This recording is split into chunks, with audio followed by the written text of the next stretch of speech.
प्रकार आपण आठवीला असताना पाहिले होते. हे आहे डिजिटल थर्मामीटर.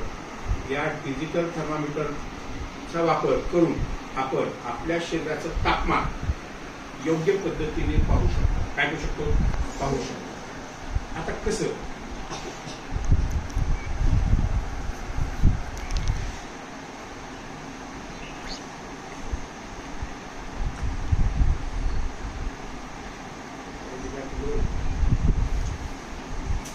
बॉडीचं टेम्परेचर काय असते?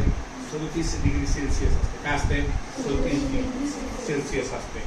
ज्यावेळेस आपण डॉक्टर कधी कधी काय करतात, आपल्या बॉडीचं टेम्परेचर घ्यायचं आपण काय करतो, बगलामध्ये दाबून धरतो.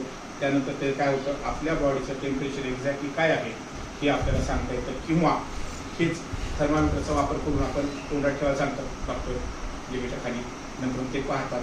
नंतर परत पुन्हा ते काय करतात, काय आहे याच्यात वापरला काय जातो? पारा वापरला जातो. काय वापरला जातो? पारा. पारा काय आहे? Hg म्हणजे काय आहे?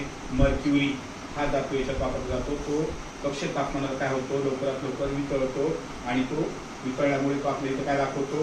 डिजिटल रिडिंग दाखवतो. काय दाखवतो? डिजिटल रिडिंग दाखवतो. मग याचा वापर आपल्याला घरी काय करता येते?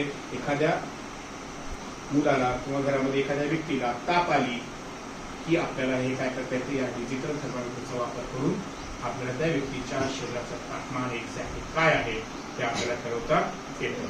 जे आपण म्हणतो ना 104 ताप, 104 ताप खूपच आहे. त्या ठिकाणी 104 ताप नाही दाखवत. त्याच्यावरती काय दाखवतं? 39 डिग्रीपेक्षा 37 डिग्रीपेक्षा जास्त तापमान जसं की आपल्याला वाढत जातं ते ह्याच्यामध्ये कशा दाखवतं? डिग्रीमध्ये दाखवतं. कशा दाखवतं? डिग्री. काय आहे? Digital thermometer. काय आहे हे? Digital thermometer. हे म्हणजे वेगळ्या प्रकारचे थर्मामीटर असतात. हे मात्र डिजिटल थर्मामीटर आहे.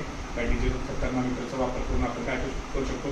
शरीराचे योग्य प्रमाणे तापमान मोजू शकतो. लक्षात येईल? ठीक आहे.